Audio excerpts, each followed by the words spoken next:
Should you play Black Desert Online in 2021? It's a big question, and there's a lot of reasons for me to say, yeah, play it, and also a lot of reasons to say, no, don't play it. My name is Hollow, and today I'm going to provide you with the information you need to make that choice yourself, but also, yes, I'll give my opinion on the game. First, what is Black Desert Online? BDO is a sandbox fantasy MMORPG developed by the Korean game dev team Pearl Abyss and was released back in 2015. Playable on PC, Xbox, PlayStation, and there's even a mobile version of the game now. It has a lot of platforms of play for an MMO. It's got both free-to-play and paid access models to consider, but most importantly, this action RPG also has some of the best combat I have ever played in an MMO, and also features some very in-depth professions called the life skills. These are generally the two main draws for the game, alongside its pretty good PvP system. As a Korean-made MMO, it has some stereotypical pay-to-win or pay-to-progress elements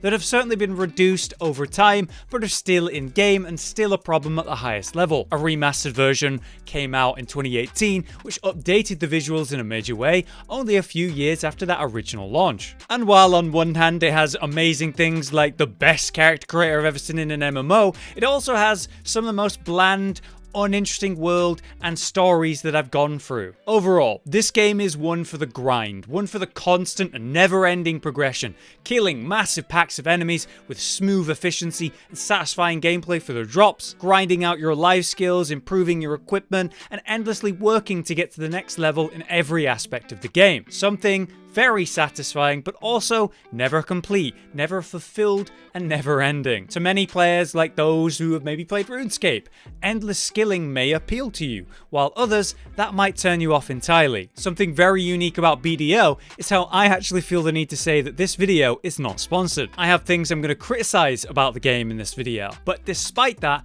I like BDO, and there are many people I would recommend it to, while sure, pre-warning them about different aspects of the game. But overall, my thoughts are positive when it comes to BDO. It's just one of those weird games where I've genuinely had people tell me they hate it, even though they've got thousands of hours of game time and still even play it to this day. As always with this series, I like to cut the videos into sections to address the main elements of the game, the best and worst aspects you need to know. Let's address the gameplay and what you can expect when you jump in for the first time. Starting with that character creator I just mentioned, BDO smashed the market originally for having one of the most involved and coolest character creators I've ever seen. I believe it paved the way for games as a whole when it comes to in-depth character creators, which are clearly a big draw like this one. As it turns out, especially in RPGs, whether it's an MMO or not, we like to create our own unique characters, and more ways to do that is obviously ideal. As you can see with this character creator, we do have the usual details of pick a hair, colors, facial features, and body shapes,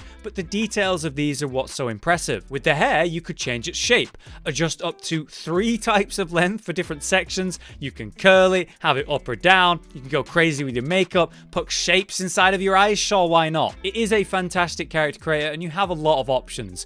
But if you're not sure about what you want to do, maybe you want a good starting point, you can go to the beauty album and use what the community has made and uploaded. Anything from popular characters to horrific abominations. Personally, my Dark Knight is literally 2B from Nier, and I am unashamed about that. Speaking of classes though, the game features a pretty insane variety of choice at this point in its life. Currently boasting 21 classes to choose between, although 3 of those are mostly the same but male or female variations, so it's more like there's 18 very unique classes to play in BDO at this time. That is a ridiculous number of classes to have in your game, and yeah, they're genuinely totally different in their concept, their design, their playstyle, and as Pearl Abyss continues to release new classes consistently every year, it just gets more and more. Each and every class comes with its own original weapon and playstyle, but then after you reach level 56, you can then awaken your character, unlocking a new weapon, and with that, a totally different playstyle. So not only are there 18 unique playstyles for the classes,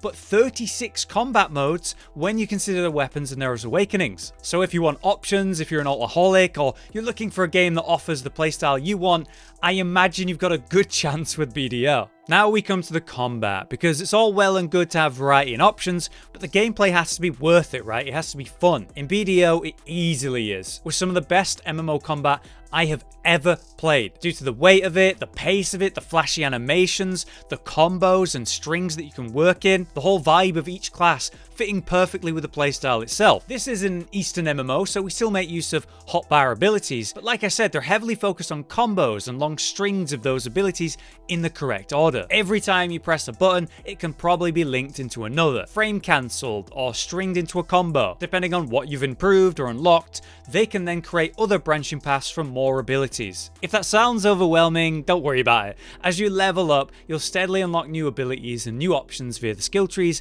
and everything you get is less forced on you and more of a personal choice. It gives you a chance to practice every new thing you have as you go, which should give you the time you need to understand it. This is perfect for a new character, but as someone who's made a bunch of characters in my various BDO stints over the years, it's a bit awkward for me to jump back in on a character I've already progressed and then try to have any idea of what I'm doing. Thankfully, there's a lot of written guides online or YouTube tutorials to explain the class and what you're trying to do, which certainly helps. The combat of BDO looks and feels incredible, especially when you understand your combos and can maximize them correctly, which is a learning process. Only to then change it up when you reach the Awakening and have a new playstyle to look at. If for some reason that doesn't appeal to you and you maybe even like the original playstyle more than say the Awakened version, you can still play it by using the Succession Tree, which is basically just your original weapon improved, so no worries on that. Because there isn't anything like typical PvE dungeons and raiding in BDO, there's no holy trinity here either. Everyone can just be kind of a tank, a heal, and a DPS, depending on what you need in that moment. Sure, some are better than others at certain things, but everyone can do it. So anyway, how will I reach my Awakening and level up? Questing, of course. Questing in Black Desert Online is unfortunately pretty awful. I'll slap the story in this section here because it kind of fits. They're both uninteresting and forgettable. A major weak point for this MMO. For the story, we have two main nations that are in conflict. One's like materialistic while the other's a bit more spiritual. And in the past, the Black Death was spreading and it kind of split the world into sections, and war ended up happening over about 3 decades. Through that period, these strange black stones were appearing and have been traded for great value. The Black Desert, the name of the game, is the place that contains the most black stones, so it's a hotspot. Our character meets this strange black spirit, a sort of chaotic creature that's strangely encouraging you to slaughter thousands for its own interest, and it steadily grows in power and gets bigger and bigger. I think it's a really cool setup for the world, but the issue comes with the telling of this story. It's incredibly poor. It's drip-fed and awkwardly told due to poor translations. Honestly, the voice acting of the characters are very hit and miss, and I ended up finding myself enjoying the game more when I stopped paying attention to it, skipped dialogue, and just engage with the raw gameplay. I didn't really worry about the world and what's going on, or the quests themselves, because actually the quests are about as interesting as this. Go kill 20 guys, right? Now go kill guys and get what they drop. Now go pick up these things surrounded by guys to kill. Oh, and then go kill the one big guy. Sweet, good job. Now go to the next area and do it all again. So yeah, in my opinion, this is bottom of the barrel, terrible questing. I have enjoyed the leveling all the same though. It's nice to switch off and enjoy the combat and have a show on the side or listen to music or whatever. You just aren't engaging with what you're doing or the story itself, and it's probably not worth it to do so in any case. Just grind mobs while you evolve your character and care about their story instead, which can be a selling point in a way, but it's definitely a weak aspect of the game. But where do we grind these mobs? This green field or maybe this green field? Oof, this is a tough choice. The visuals of Black Desert managed to be both fantastic and impressive to this day, while also bland and repetitive at the same time. The characters, the ability animations, the enemies, the equipment you use, all looks great most of the time, and the world can be quite pretty, but it's also quite repetitive and therefore often dull.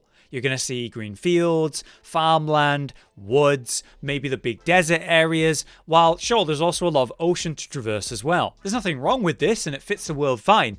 It's just not that interesting. But compared to other MMOs right now, this is a more grounded fantasy game, which is not a bad thing, but it can be quite uninteresting in design compared to other MMOs you could be playing. But when we look at the UI of the game, God, I find it extremely invasive and all over the place, filling your screen with notifications, chats, quest logs, and so on. You can customize it to your preference, which is a good idea long term, but I still find it too invasive and certainly dated in its design. I do believe this style of UI is more popular in the East compared to the West, so maybe that's more on me. Now, after level 50, you will begin to encounter the open world PvP system, which can affect you whatever you're trying to do. PvP is something I don't really have experience with in BDO though, so a heads up on that. that, but here's what I've learned. If you're not in a safe zone, you can be attacked by any other player over level 50 or attack anyone else who's 50 and above. I've always enjoyed natural open world PvP in random encounters in my MMOs, but here, however, you'll probably be dealing with it in specific places of interest like farming spots of value, fighting over who actually gets to stay there and grind that spot. If you're killed by a player, you won't really lose anything, just a bit of time. And obviously, you might not be able to reclaim the spot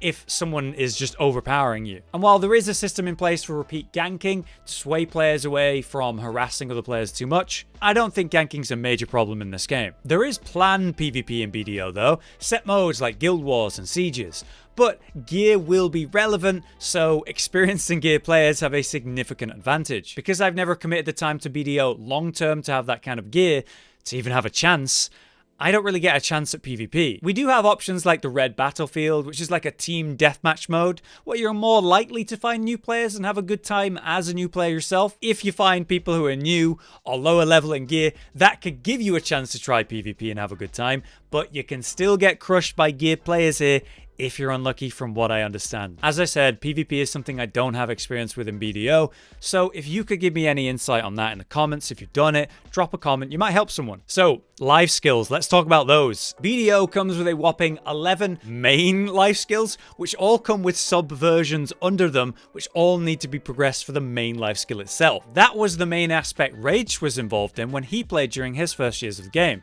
and he described them to me as like skilling in RuneScape. You pick a profession, or a few, or all of them, and then work your way up, earning money as you go, and then unlocking new ways to use each life skill to your advantage. It seems like a much more relaxing and fun thing to do, because that open world PvP won't really invade you in this style of play quite as much as the others. People are more commonly fighting over farm spots compared to resources. And after all, life skillers are the people providing the resources that maybe a PvP player needs to progress their character. They're more likely to pay a life skiller to do what they don't want to do while focusing on PvP. In that way, it's very cool that this economy of the game allows these three main ways to play and how they kind of intersect with one another, fueling each other and encouraging different interaction between players. So whether you're gathering, crafting, or trading, as a life skiller, you provide important use to the world and the player economy, and you'll have a real impact when you're up there as a skiller. Unlike many other MMOs, professions actually matter here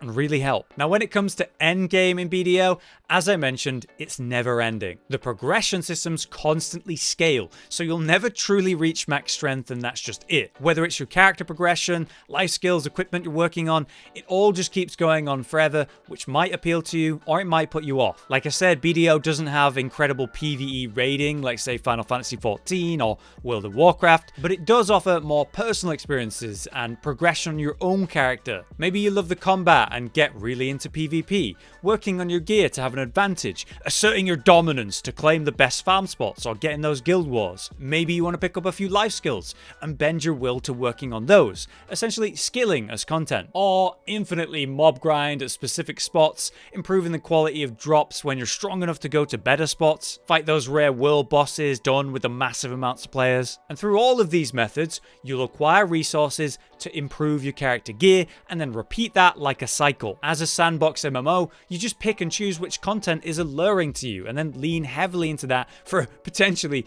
thousands of hours. The gearing in the game can be bad. No matter what content you main or enjoy, it can be painful. Each time you attempt to enhance your equipment, you're trying to improve the quality of it. And when you do this, you have a % chance to fail or succeed. If you fail, it'll actually weaken your gear, but then will give you better odds to enhance it the next time, which is still very punishing. You can work really hard to improve something, only to see it fail and become weaker when you try to enhance it. As an alternative, you can buy gear from the in-game market if you don't want to go through that, which is an alternative way to use your currency earned through gameplay. But this is where the pay-to-win element can be the most offensive. You can buy protection from failing and enhancement, as well as pay for convenience stuff like XP buffs, drop rates up, and repairing your equipment. So, simply put, if you do engage with a cash shop, you will have an easier and smoother experience compared to someone who isn't paying for that stuff. That particularly burns at the highest level of play, where players are competing with one another. Personally, I've loved BDO for its combat.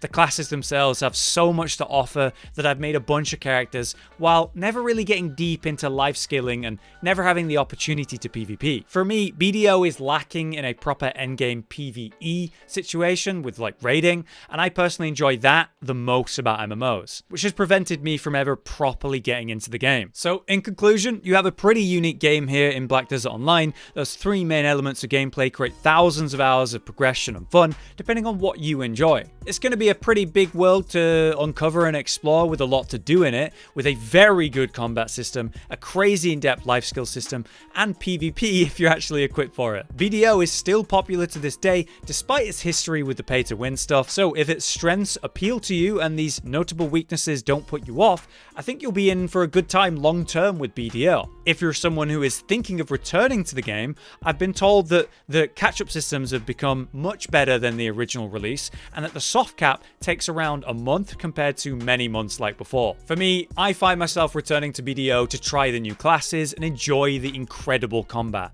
I really enjoy the mob grinding and the unique nature they still somehow capture with each new class. But like I said, I never properly sank time into this game to really get into the gearing so that I could try the PvP, which is something that appeals to me, but I feel walled out of. The skilling system's wonderful, providing for the economy while enjoying a more laid back and relaxing style of play compared to the others. But no matter what you're doing, BDO does require a huge time investment to reach these systems properly and really get into them, which certainly can be a wall for a lot of players, like it has been for me. This MMO easily fulfills the progression-based MMO fantasy. If that appeals to you, then I think it'll be well worth your time. In 2021, more updates are coming for the game, so hopefully it only gets better. What do you guys think then? Is Black Desert Online a game worth trying in 2021? Those of you who have actually played the game in the past, maybe properly sunk your teeth into that endgame, how do you feel about it these days? Please be sure to drop a like on this video, maybe comment to help the algorithm.